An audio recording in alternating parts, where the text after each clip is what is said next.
Hey guys, ఈ వీడియోలో నేను హోమ్ మేడ్ ఘీ ఎలా ప్రిపేర్ చేసుకున్నానో చూపిస్తాను. సో నేను డైలీ పాలు పోయించుకున్నప్పుడు పాలు మరగబెట్టిన తర్వాత వచ్చిన మీగడని ఒక బాక్స్లోకి తీసి సేవ్ చేసుకుంటాను. సో ఇది నేను డీప్ ఫ్రిడ్జ్లో పెట్టుకుంటాను. సో ఇలా 1 వీక్కి ఇంత మీగడ వచ్చింది. ఈ 1 వీక్ మీగడని ఒకసారి స్టవ్ మీద పెట్టి వేడి చేసుకుంటాను. సో ఇది కొంచెం లూక్ వామ్ అంటే గోరువెచ్చగా కాగాక దీన్ని పెరుగు తోడబెట్టుకుంటాను.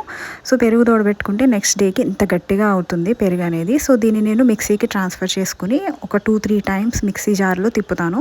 సో ఇది మంచి వెన్న వస్తుంది. ఈ వెన్న అంతా తీసుకెళ్ళి ఒక గిన్నెలోకి ట్రాన్స్ఫర్ చేయాలి. సో గిన్నెలోకి ట్రాన్స్ఫర్ చేసి బాగా మరగనివ్వాలి. నేను ఫ్లేవర్ కోసం కరివేపాకు, మెంతులు వేసుకుంటున్నాను. ఓన్లీ మెంతులు వేసుకున్నా కూడా చాలా చాలా టేస్టీగా ఉంటుంది. That's my favourite. సో కరివేపాకు ఆప్షనల్, మీకు కరివేపాకు నచ్చితే కరివేపాకు వేసుకోండి, మెంతులు స్కిప్ చేసి. సో ఇది బాగా మరిగించుకుంటాను. అంటే మాడిపోయిందా అని అనుకునేంత వరకు, ఈ మీగడ కనిపించకుండా నా కళ్ళకి మెంతులు కనిపించేంత వరకు కూడా బాగా మరిగించుకుంటే అప్పుడు మనకి నెయ్యి వస్తుంది. చూసారు కదా, మెంతులు నాకు కళ్ళకి కనిపిస్తున్నాయి. ఇప్పుడు స్టవ్ కొంచెం సిమ్లో పెట్టి చూస్తే. సో ఇది స్టవ్ ఆఫ్ చేసేయాలి ఇంకా.